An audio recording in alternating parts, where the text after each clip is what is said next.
네, 아버지의 말씀을 듣고 이제 형들의 안부를 알기 위해서 이제 도단 땅으로까지 갔습니다. 도단 땅에 가서 보니 형들이 먼저 동생을 알아본 겁니다. 그래서 형들이 이제 죽이기를 귀합니다. 자, 저 꿈꾸는 녀석이 온다. 저놈 때문에 우리가 얼마나 박탈감을 느끼고 살았는지 우리 서로 알지 않느냐. 그래서 저놈 죽여가지고 우리 구덩이에 던져버리자. 그리고 아버지가 걱정할지 모르니까 악한 짐승이 와서 잡아먹었다고 하자. 저 녀석 꿈이 어떻게 되는지 한번 봤으면 좋겠어. 이렇게 얘기들을 합니다. 근데 이제 제일 큰 형이 루벤이거든요. 루벤이 그 얘기를 듣고서 야, 그래도 우리 생명만큼은 손대지 말자. 야, 쟤 죽여서 피 흘린들 무슨 특별한 의미가 있겠느냐. 근데 사실 루벤은 동생들의 그 분노를 일시 가라앉히고 난 다음에 때가 되면 이 요셉을 구출해서 아버지에게 돌려보내고 싶었던 마음이 있었던 것입니다. 드디어 이제 이 요셉이 형들에게 가까이 오니까 그들이 보자마자 동생을 잡습니다. 그리고 옷을 벗기는데 항상 채색 옷을 입었잖아요. 옷을 벗기고 구덩이에 집어넣습니다. 근데 그 구덩이는 물이 있는 게 아니고 물이 없는 건조한 구덩이였습니다. 근데 이제 여기 말씀 보게 되면 25절에 그들이 앉아 음식을 먹다가 그랬습니다. 저는 이 부분이 좀 와닿았는데 아버지가 형들의 아들들의 안부를 알기 위해서 요셉을 보냈을 때 그냥 보냈을까요? 제가 볼 적에는 음식을 장만해서 보냈을 것 같습니다. 그래서 이 형들은 동생을 잡아다가 구덩이에 집어넣고 태연하게 음식을 먹고 있는 거예요. 그런데 누가 지나가죠? 근데 이스마엘 사람들이 이렇게 지나가는 거예요. 그때 이 사람들이 장사하는 사람들인데 많은 물건을 가지고 가는데 그때 유다가 그런 얘기를 하는 거예요. 유다가 야, 저 동생 죽이고 저건 저기다가 또 피를 덮어놓들 뭐가 또 유익하겠어. 그러니 쟤를 팔고 우리 손은 대지 말자. 야, 그래도 제가 아무리 그래도 우리하고 피가 섞인 혈육이 아니냐 감정적으로 호소를 합니다. 그랬더니 다른 형제들이 그걸 잘 들었어요. 그때 이제 미디안 상인들이 지나가고 있었는데 형들이 요셉을 구덩이에서 끌어올리고 은 20에 바로 이 요셉을 그 사람들에게 팔죠. 그리고 이제 애굽으로 데리고 가버린 거예요. 나중에 제일 큰 형 루벤이 와서 보니 구덩이에 동생이 없는 거예요. 너무 속이 상하고 가슴 아파서 옷을 찢습니다. 아우들에게 말합니다. 야, 동생이 어디 갔느냐? 나는 도대체 어떻게 하면 좋겠느냐? 이런 얘기를 하는 거죠. 그때 나는 어떻게 하면 좋겠느냐는 어디로 갈까 그랬더니 이제 나머지 동생들이 요셉의 옷을 가져다가 숫 염소를 죽여서 그 피를 옷에 적시고 그 채색 옷을 아버지한테 보냅니다. 그리고 아버지 우리가 이거 했는데 동생 옷인지 한번 살펴보세요. 그랬더니 이거는 네 동생 요셉의 옷이 맞다. 맹수들이 내 동생을 잡아먹는 게 분명하다. 다 찢겨서 죽었을 거야. 너무 안타까워서 아버지는 34절에 보게 되면 자기 옷을 찢고 굵은 배로 허리를 묶고 오래도록 사랑하는 아들 요셉을 위해서 애통했다고 합니다. 35절 아버지가 애통하는 게 너무 오래 가요. 고통스러우니까 자식들이 이제 정신을 차리고 아버지를 위로하지만은 위로를 받지 않습니다. 내가 지옥에 내려가 아들에게로 가리라. 스올이 지옥이거든요. 내려가리라. 그래서 아버지가 요셉을 위해서 많이 울었다는 겁니다. 그런데 30절 보게 되면은 이제 요셉은 죽은 게 아니고 바로 그 미디안 장사하는 사람들이 요셉을 애굽에서 바로의 신하 친대장 보디발에게 팔았더라. 죽지는 않고 살아 있습니다. 이것이 오늘 말씀의 전체 내용이 되겠습니다. 자, 그럼 오늘 아침 이 말씀 여러분과 저에게 영적으로 어떤 깨달음을 줄까요? 먼저 형들이 동생을 죽이기로 꾀했는데요. 형들이 지금 뭐 하고 있는 거죠? 시기하고 있는 거예요. 물론 시기의 원인 제공은 철없는 동생이 했어요. 응? 내 단은 서익보 11 형님들의 단은 다 나를 둘러서 절합되다. 또 얼마 지나서는 해와 달과 11별들이 다 나에게 절을 합디다. 아무리 봐도 형들이 기분 나쁘고 자존심 상하고 속상하죠. 그걸 이해할 수 있습니다. 그러나 그거는 이제 요셉의 몫이고 형들은 그걸 시기합니다. 여러분, 시기를 멈추지 않게 되면 사람이 분노하게 되는 거예요. 이제 분노가 멈추지 않게 되면 이것이 쌓아져서 살인을 느끼게 만드는데 그대로 된 거잖아요. 그래서 동생이 아버지의 신부로 왔는데 시기하고 분노가 찼고 분노가 넘치니까 동생 죽여버리자고 그런 마음들을 하잖아요. 자, 우리는 살면서 시기 분노가 없나요? 여러분, 시기까지는 할 수 있지만 분노가 쌓이는 건 여러분 정신과학에서는, 정신의학에서는 여러분 질병으로 분류합니다. 화 잘 내는 거, 분노하는 거, 병이라는 거예요.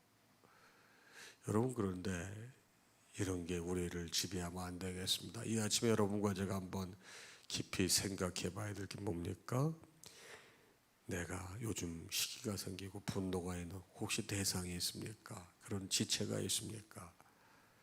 여러분, 이 요셉의 형제들과 같이 이런 그릇식의 일을 하지 않으려고 하면은 시기와 분노를 여러분 하나님께 맡기고 말씀으로 극복할 수 있어야 돼요. 모든 상황이 여러분 영적으로 깨달아지고 나면 보는 각도가 바뀌는 거예요. 여러분, 시기와 분노의 노예가 되지 마시고 말씀으로 극복하시기를 주님의 이름으로 축복합니다. 네, 두 번째 말씀은 뭡니까? 팔려가는 요셉이에요. 여러분, 요셉이 잘못한 게 뭐가 있어요? 형들 앞에 가서 그렇게 자기 꿈꾸고 자랑한 것밖에 없지만, 근데 그게 정말 팔려갈 정도로 심각한 문제냐 이 말이에요. 요셉의 입장에서 보게 되면 무지하게 억울해요. 그렇지만 여러분, 형들이 그렇게 동생을 미워하고 있는데 사단이 나도 사단이 날 거죠. 근데 하나님의 계획은 인간의 계획을 넘어서는 거예요. 하나님께서는 어떻게 해요? 그 형제들의 마음을 이렇게 터치하셔요. 그래서 죽이지 말고 구덩이에 넣자 그러세요. 또 구덩이에 넣고 나면 이제 굶어 죽을 줄도 모르고 어떤 문제가 생길지 모르니까 또 유다의 마음을 터치하세요. 그래서 이거 쟤 죽여서 뭐하게 돼, 그냥 팔아버리자. 결국 하나님께서는 이 요셉의 입장에서 바라보게 되면 진짜 공고하고 고통스럽고 억울하고 속상하지만은 그의 목숨을 살리세요. 그리고 완전히 새로운 환경으로 던져 버리시는 거죠. 그래서 애굽으로 팔려가는 것이 되겠습니다. 요셉의 입장에서 보게 되면 억울한 거예요. 피해의식이 자리 잡을 수 있어요. 또 형들도 피해의식이 자리 잡을 수 있어요. 피차 마찬가지예요. 여러분, 가해자나 피해자나 다 피해의식이 있는 겁니다.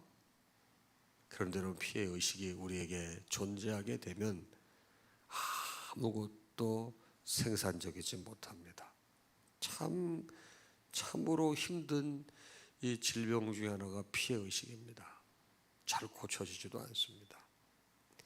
여러분, 내가 피해의식이 있어서 나의 연약함과 허물을 보지 못하고 여전히 억울하게 생각하는 게 있으십니까? 여러분, 피해의식에 역시 또 종로를 돼서는 안 되겠습니다. 노예가 돼서는 안 되겠습니다. 여러분, 피해의식의 노예가 되게 되면요, 여러분, 말씀이 틀리지 않아요. 이 아침 우리가 기도해야 될 게 뭐예요? 이 피해의식이 말씀으로 해석되기 바랍니다. 나에게 어떤 어려운 일, 힘든 일이 주어질 때 거기엔 분명히 주님께서 우리를 사랑하시는 여러분 어떤 뜻이 있으시다고요. 우리가 그래서 모든 것은 하나님의 섭리로 이루어진다고 믿는 거 아니겠습니까? 그게 어떻게 해석이 되어져요? 말씀이 내 귀에 들릴 때, 깨달아질 때 이게 해석이 되는 거예요. 여러분, 지나고 나면 다 하나님의 섭리였다는 게 깨달아지는데 그 순간은 몰라요. 그래서 피해의식에 여러분 사로잡히면 안 되겠습니다. 세 번째 말씀 뭡니까? 자, 위로받기를 거절하는 야곱이에요. 지금 여러분 요셉이 죽었습니까? 안 죽었습니까? 사실 요셉은 죽지 않았거든요. 그런데 여러분도 아시다시피 하나님께서 아브람, 이삭, 야곱에게 여러분 계속 주신 약속의 말씀이 있어요. 뭐죠? 그 자손들을 창대케 하겠다는 말씀이에요. 하나님의 섭리 가운데 12아들을 주셨어요. 자기가 사랑하는 아들이에요. 나머지 아들들의 얘기를 듣고 증거를 보고서 자기가 어떻게 하죠? 속단을 해요. 내 아들이 분명히 죽었어. 찢겨서 죽었어. 내 아들의 옷이야. 자기 생각에 딱 사로잡혀 버려요. 그렇죠? 자기 생각에 딱 사로잡혀 버리게 된 말씀의 위로건 여러분이 형제 자매의 위로건 아무것도 안 들리는 거예요. 여러분, 이 아침에 여러분과 제가 깊이 생각해야 될 게 뭐냐? 내 생각에 사로잡히는 거예요. 여러분, 저도 신앙생활하고 목회를 하면서 우리 교우들을 이렇게 겪지만은 우리 교우분들 중 어떤 분들은 당신 생각에 딱 사로잡혀가지고 속단해서 이렇다고 결론을 내려버리시는 분들이 꽤 많아요. 여러분, 그런 분들에게 사역하는 게 굉장히 힘듭니다. 들으려고 그러진 않아요. 목사님 생각은 이래? 내가 누구한테 들었어? 이렇게 딱 생각을 해버려요. 아니야, 장로님 생각은 이래. 나도 누구한테 들었어. 자기 생각으로 딱 이렇게 가둬버려요. 여러분, 그런 말씀이 안 들립니다. 위로도 안 들립니다. 여러분, 그걸 벗어나지 못하게 되면 한 발자국도 영적으로는 나아가지 못하는 거예요.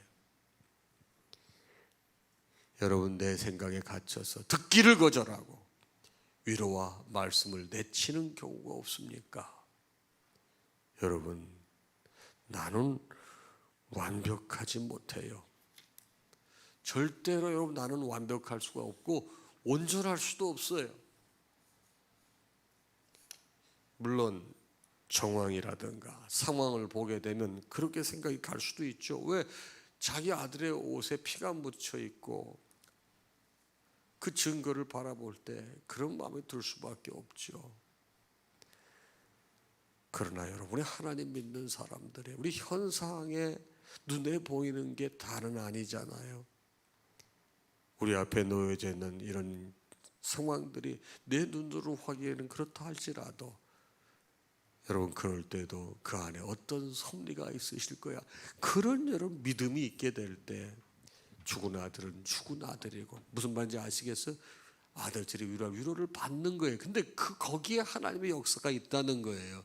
결국은 여러분, 요셉은 죽지 않고 하나님의 계획 가운데 연단을 잘 받잖아요. 그렇죠? 그리고 나중에는 어떻게 어마어마한 사람이 되고 이 동생을 여러분 죽이려고 했던 모든 형제들을 포함해서 아버지 모든 가족이 다 어떻게 해요? 여러분, 애굽 고센 땅으로 가서 그의 사람들이 풍요로워지잖아요. 여러분, 오늘 말씀을 통해서 우리 깊은 영적인 교감이 있기를 바랍니다. 첫 번째 기도할 제목은 뭘까요? 시기심과 분노심이 있을 수 있어요. 그런데 여러분, 말씀으로 극복하게 하소서. 여러분, 말씀으로 이겨야 되겠습니다. 자, 두 번째 기도의 제목, 하나님, 누구든지 피해의식이 있을 수 있습니다. 이것이 말씀으로 해석되는 영감이 저에게 임하게 하옵소서. 이런 피해의식을 말씀으로 해석하십시다. 세 번째 기도 제목입니다.